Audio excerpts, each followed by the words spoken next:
Olá! O tema de hoje é sobre inclusão. Vamos conversar sobre inclusão educacional. Inclusão educacional da criança com deficiência múltipla e com surdo-cegueira.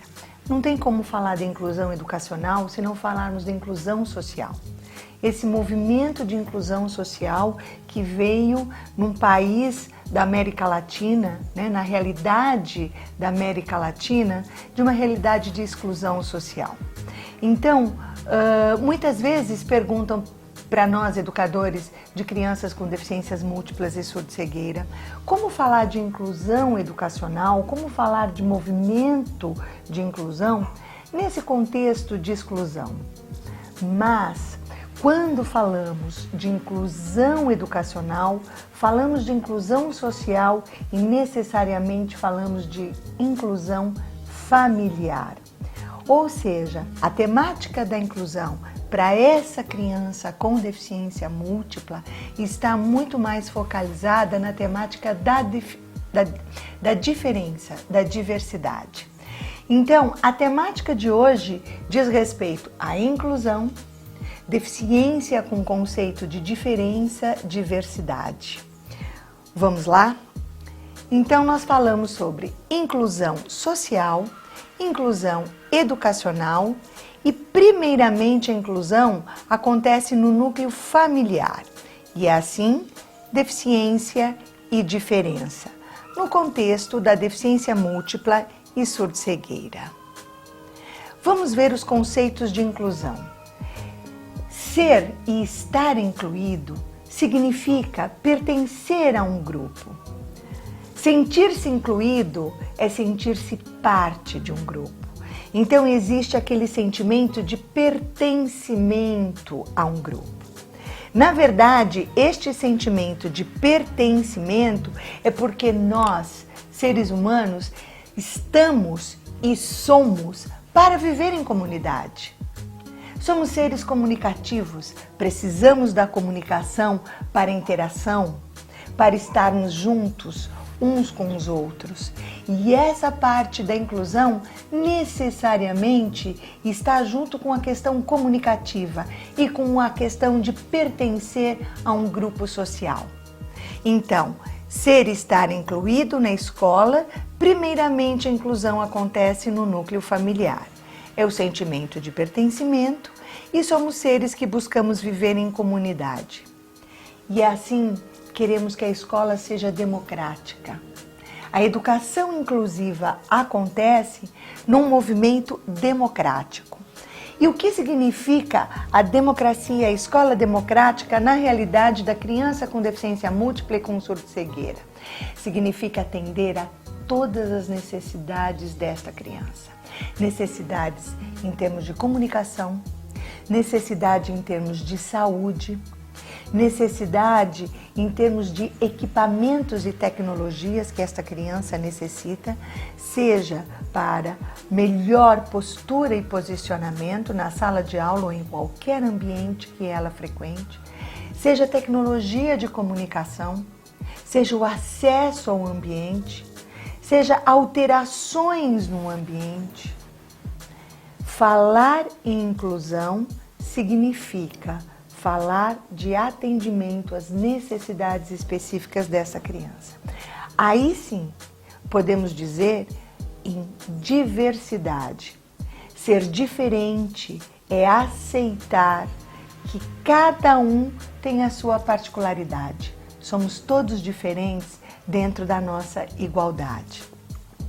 Quais seriam os objetivos da inclusão educacional? Seria desenvolver habilidades e conhecimentos que os diferentes alunos vão necessitar para melhor desempenhar-se futuramente e participar efetivamente dos grupos familiar, educacionais e sociais. Ou seja, somos todos iguais na diferença.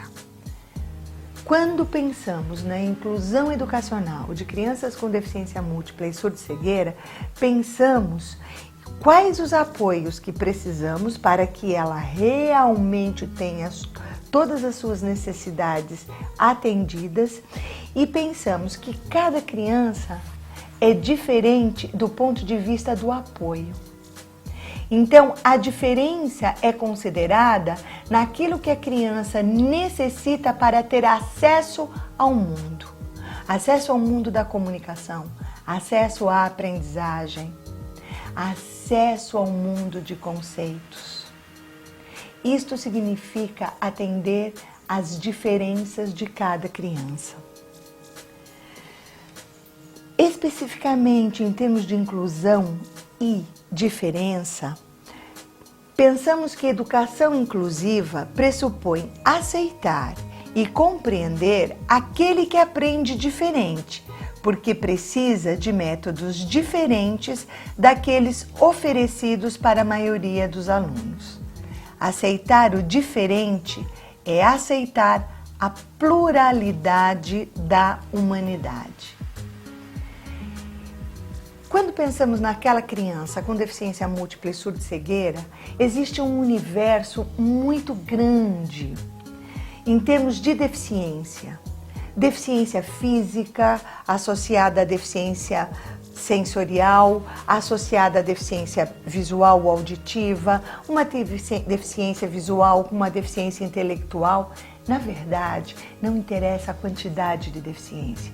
O que interessa é o impacto dessa deficiência, da combinação destas deficiências no desenvolvimento dessa criança, na linguagem, na comunicação e na aprendizagem. Por isso que falamos em diferenças.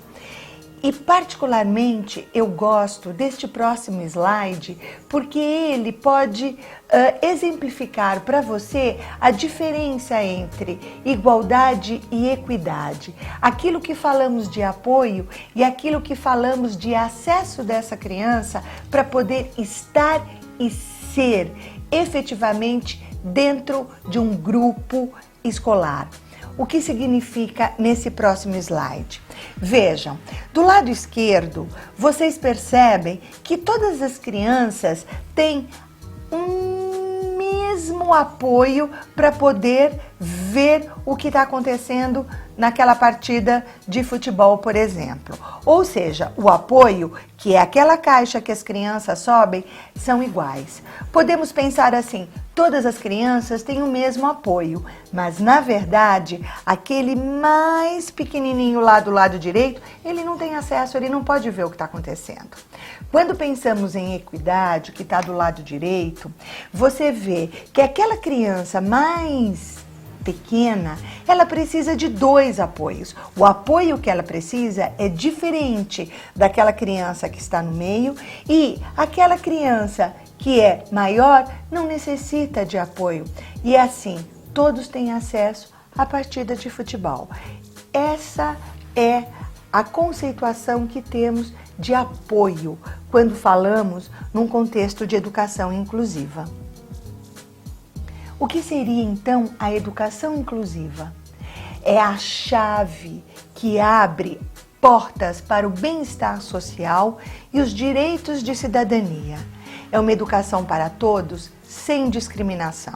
É a aceitação das diferenças e as necessidades específicas atendidas.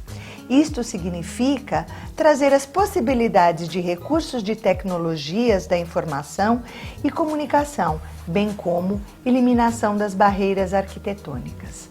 Quando falamos em educação inclusiva, falamos de um ambiente de acesso, um ambiente acessível.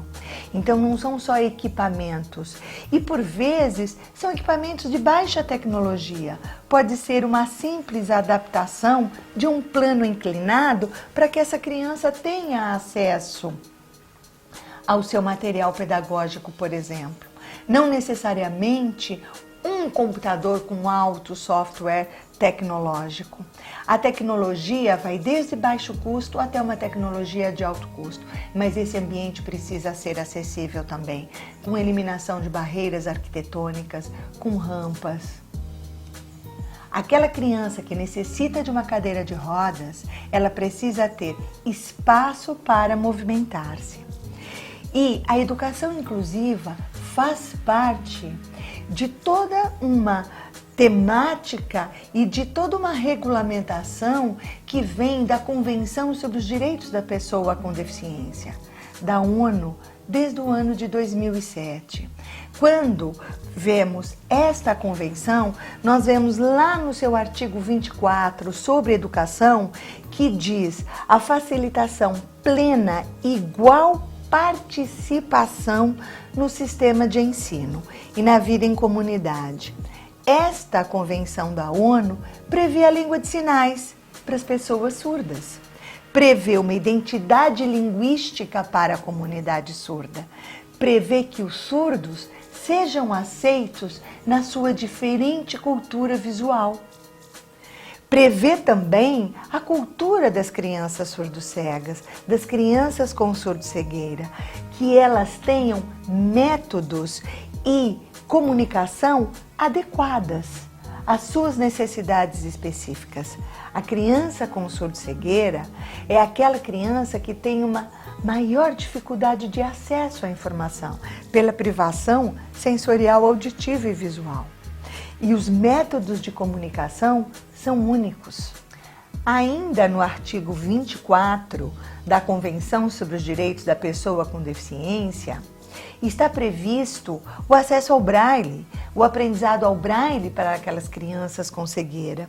Está previsto recursos de comunicação alternativa e aumentativa, principalmente os recursos de baixa tecnologia, não necessariamente grandes softwares, mas recursos que os próprios educadores possam produzir na sala de aula.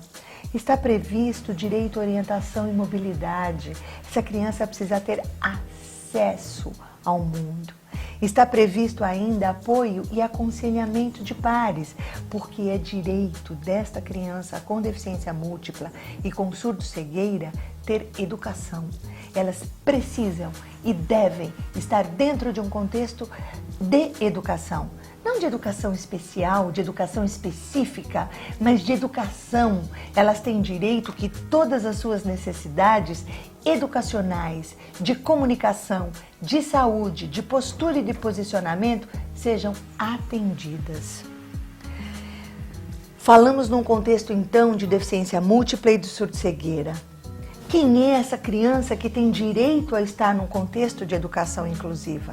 É aquela criança que tem comprometimentos associados. Sejam comprometimentos físicos associados à questão intelectual. E aí cabe a pergunta, essa criança tem um comprometimento cognitivo porque ela tem um comprometimento cognitivo ou porque nós ainda não acessamos a questão comunicativa desta criança? O que ela compreende do mundo? O que este mundo tem de concreto para ela? E hoje falamos nas novas etiologias. Falamos naquela criança com surdo-cegueira com etiologia cortical, com deficiência visual cortical e com distúrbio de processamento auditivo central. A população de criança com deficiência múltipla hoje em dia tem comprometimentos motores associados dos níveis mais severos e falamos daquela população de prematuridade extrema, das consequências da prematuridade. Consequentemente, falamos de uma nova população de síndromes raras, com graves comprometimentos de saúde e que necessitam de apoio constante e permanente. Ou seja, a medicina tem evoluído muito e que bom! E uma outra população de crianças com deficiência múltipla hoje tem direito à educação inclusiva.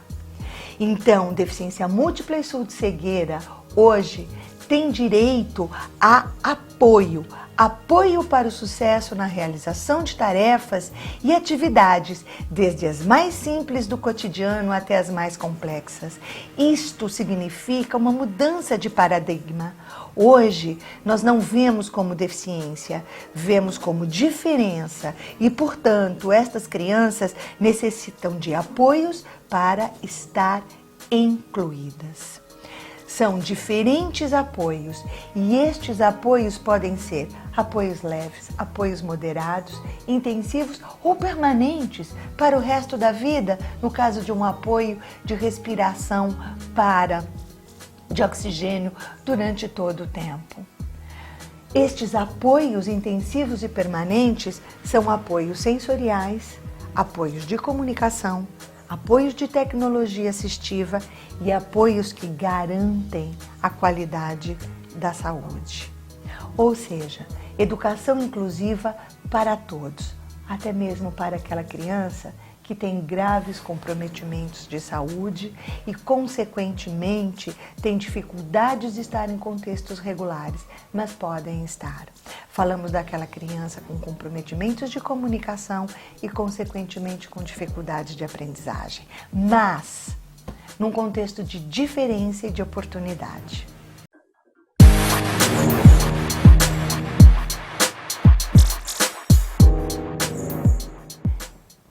Neste momento, vamos conversar sobre apoios. Apoios para a comunicação e aprendizagem.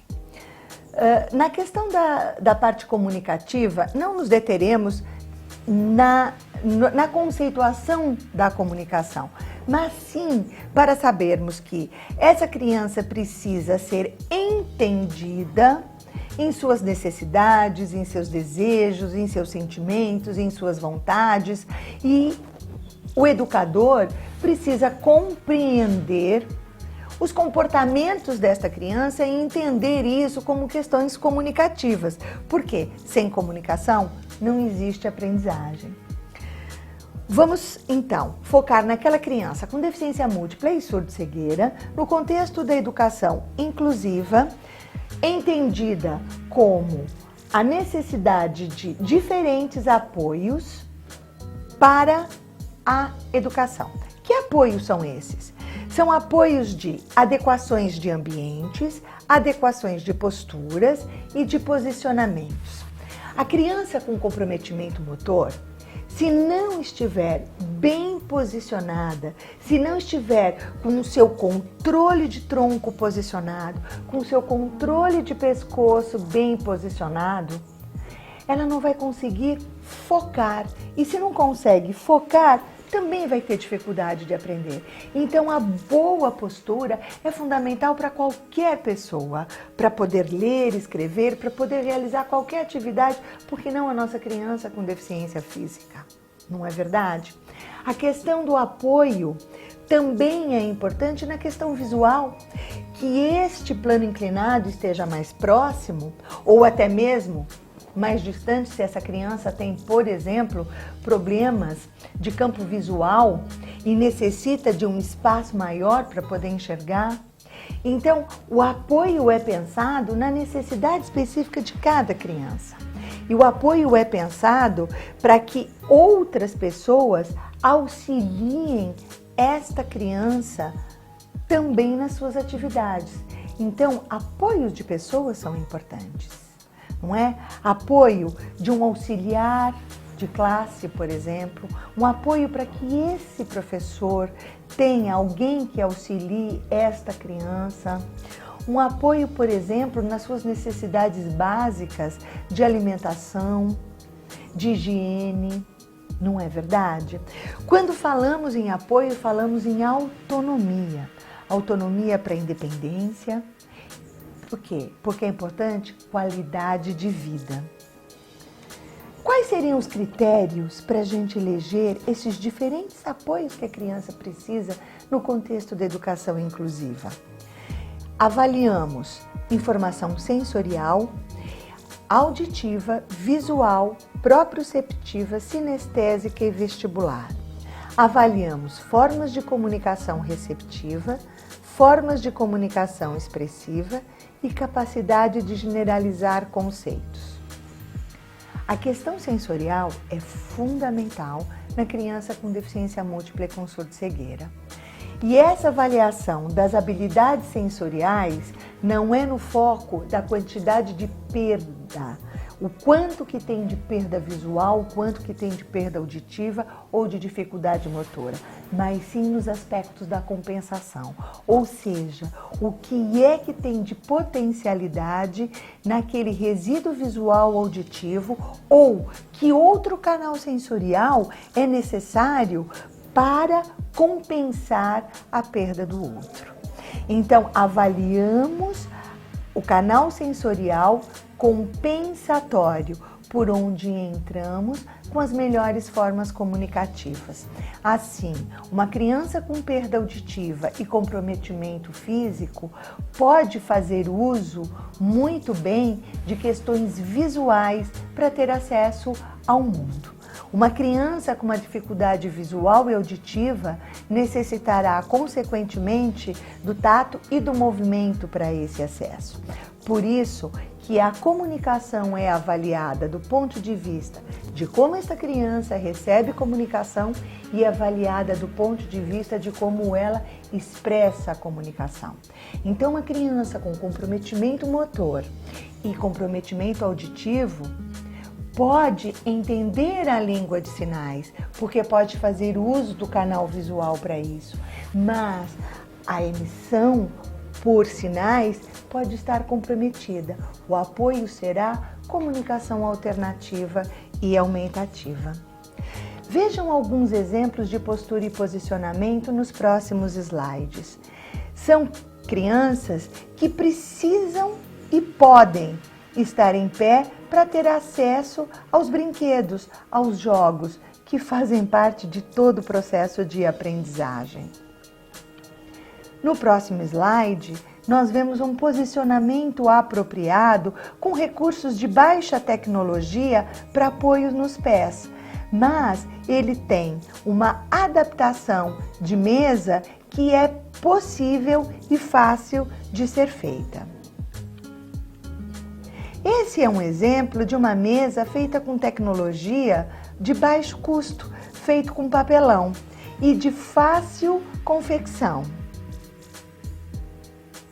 Este é um exemplo de uma cadeira e de uma mesa de apoio também feito com baixa tecnologia, com papelão.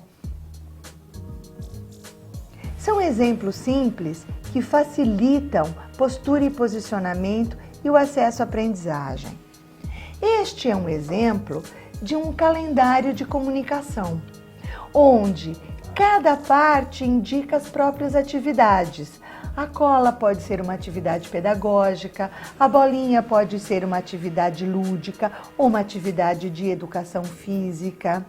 E a caixa de terminação e a caixa onde são guardados esses objetos de referência. A questão do calendário aí identifica tempo, espaço e pessoa e organiza as atividades. Vejam um outro exemplo de calendário, onde aqui já se faz uso de pictogramas. E cada parte indica uma ação. Este é um exemplo de um acionador, ou seja, uma criança com deficiência física com dificuldades motoras em membros superiores pode acessar o computador através de acionadores mais simples. Estes são alguns exemplos de apoios. É interessante e importante também vermos os apoios de pessoas, apoios de alguém que ajude esta criança a executar as atividades mais simples. E não necessariamente pode ser o professor da sala de aula. O professor pode usar, no bom sentido, um amigo, um colega de turma, um colega de classe. Estes apoios na educação inclusiva são fundamentais para que a criança se sinta parte do grupo, para que ela seja parte do grupo e não uma a mais. Para que aquele professor da sala regular diga, eu tenho 32 alunos e não, eu tenho 31 e mais um com deficiência. O apoio significa acesso. Acesso ao mundo. Vamos então resumir. Educação inclusiva significa dar oportunidade de acesso à comunicação, ao ambiente e, consequentemente, à aprendizagem.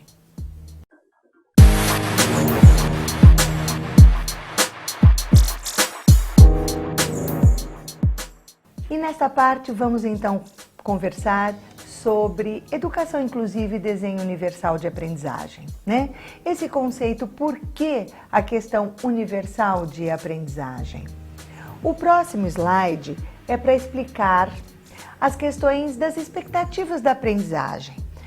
Na verdade, esta é uma pirâmide de aprendizagem de expectativa que muitos educadores, professores e mesmo pais de crianças com deficiência múltipla e surdo-cegueira podem ter. Existem expectativas em termos de aprendizagem e conteúdos que servem para todos os alunos. Mas algumas expectativas de aprendizagem funcionam para alguma parcela da população. Mas nós estamos falando daquelas crianças no topo desta pirâmide, ou seja, as expectativas gerais de aprendizagem vão funcionar para poucos dos nossos alunos com deficiência múltipla e com surdo-cegueira. As questões curriculares são fundamentais para auxiliar o educador, o professor, na escola regular. O currículo está associado aos parâmetros curriculares nacionais que os Ministérios da Educação indicam e propõem. Parâmetros curriculares, diretrizes curriculares nacionais, competências curriculares, e isto dividido na educação básica, no ensino fundamental, ou seja, nas diferentes modalidades de ensino. E o currículo é um currículo geral.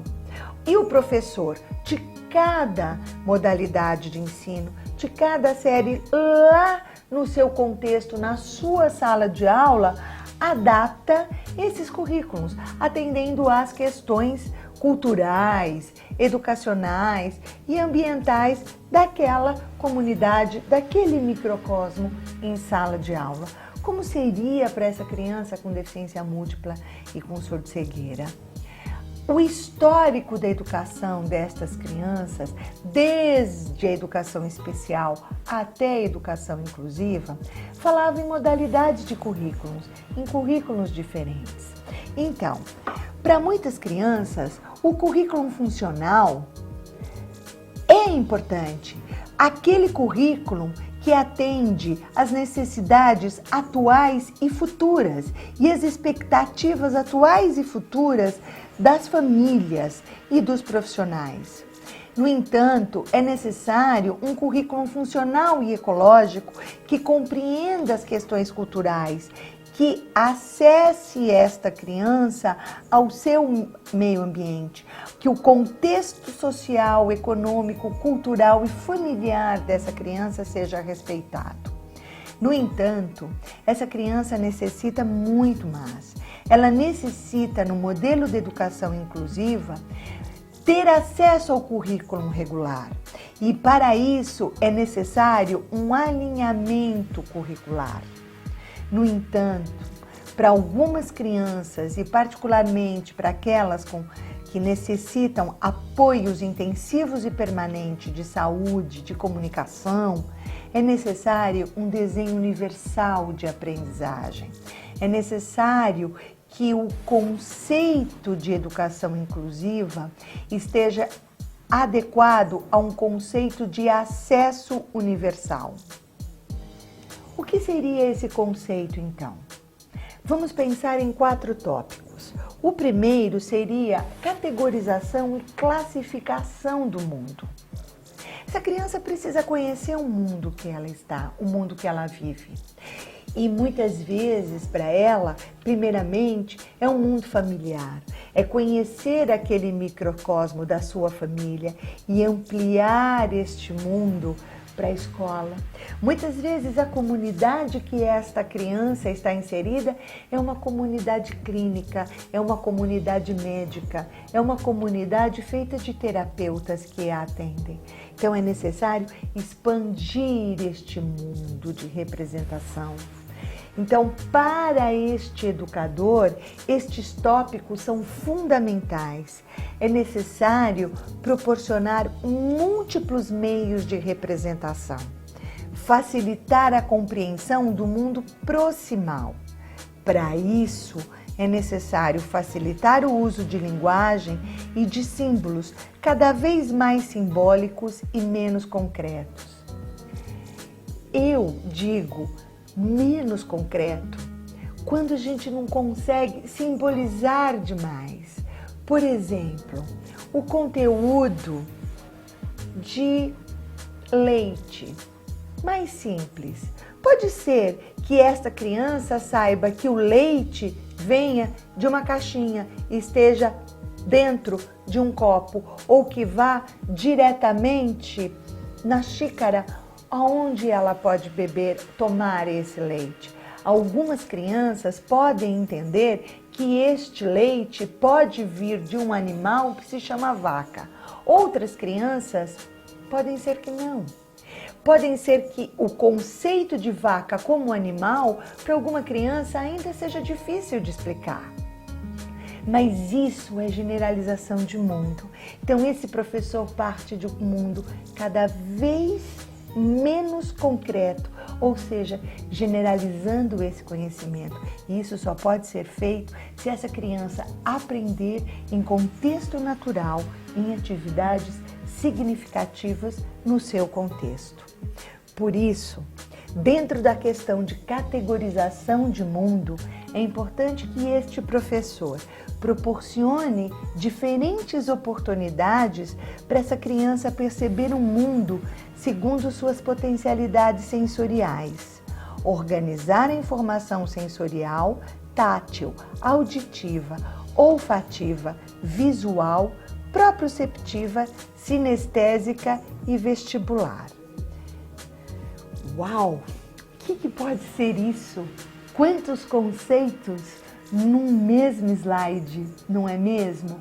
Mas a gente sabe que o contexto de uma sala de aula regular é um contexto muito rico de estímulos, estímulos visuais, estímulos auditivos, né? Aquele contexto de uma criança numa sala de aula que está aprendendo a ler e escrever. O professor coloca muitas figuras, não é verdade? Que representam cada símbolo, não é?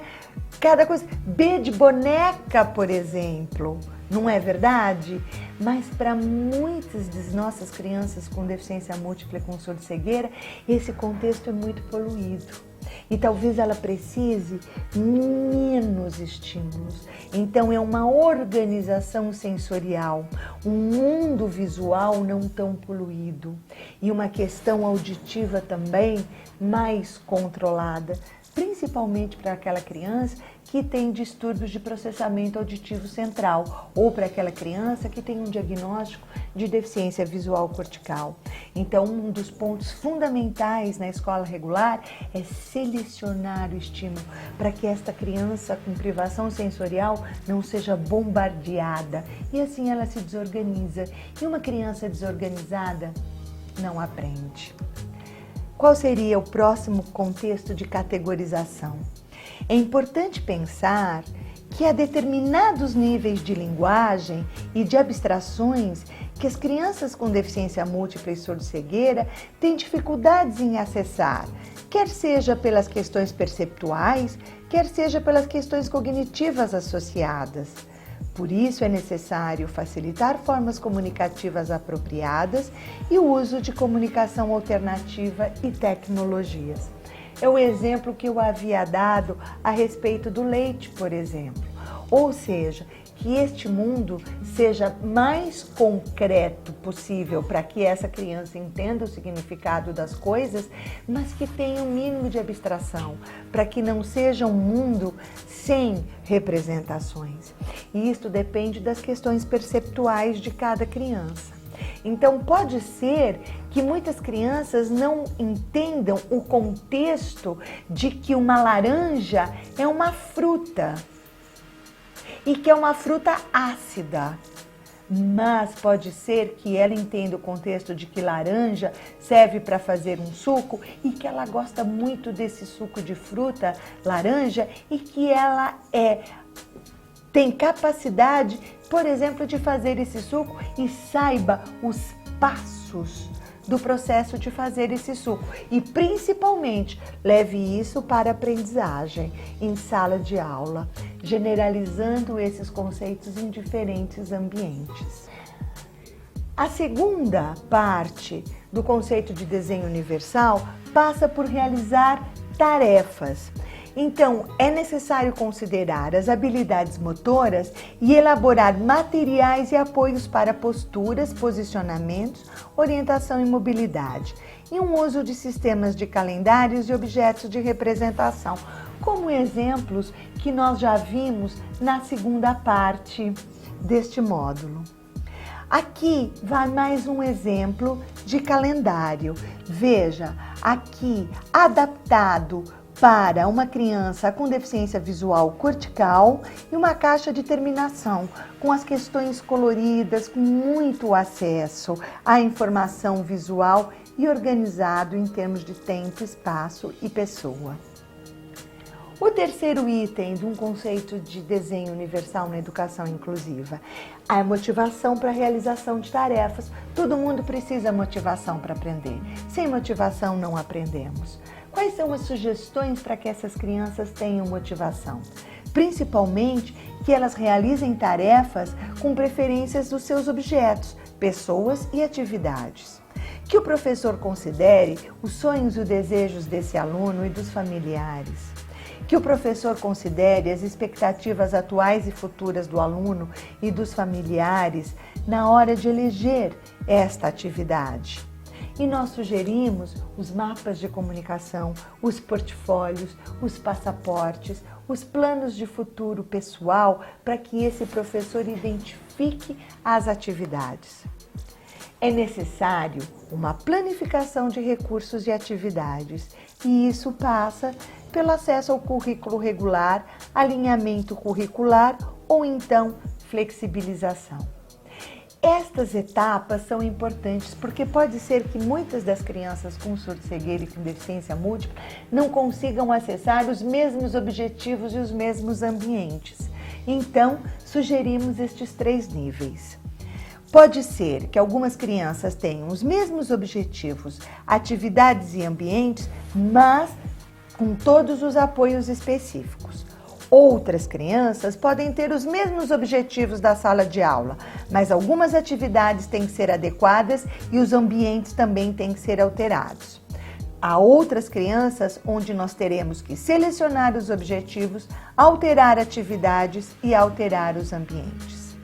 É importante que cada criança tenha um plano educativo individualizado e que ele seja feito por uma equipe colaborativa, onde os pais são membros efetivos desse grupo, dessa equipe.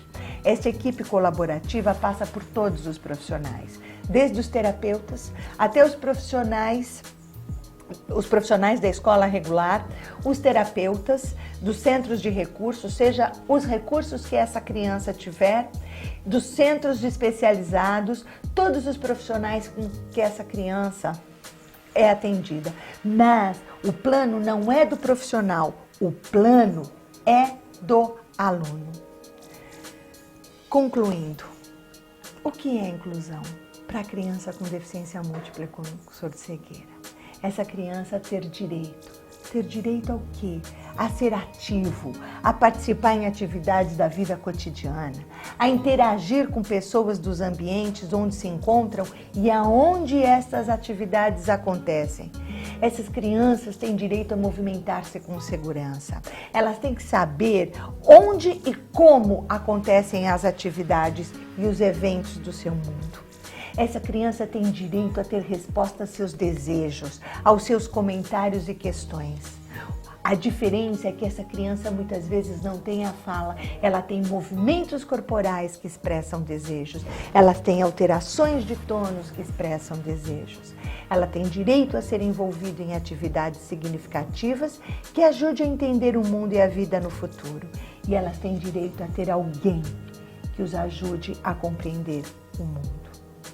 Eu gostaria de terminar com uma frase que não é minha, é de uma professora que se chama Barbara Maclett, de Perkins School for the Blind. Ela diz que não é a deficiência em si que limita a criança com deficiência múltipla e surdcegueira. O que limita esta criança é a nossa incapacidade para ajudar esta criança a aprender. Eu espero que eu consiga explicar para vocês a importância dos apoios e os direitos que esta criança tem.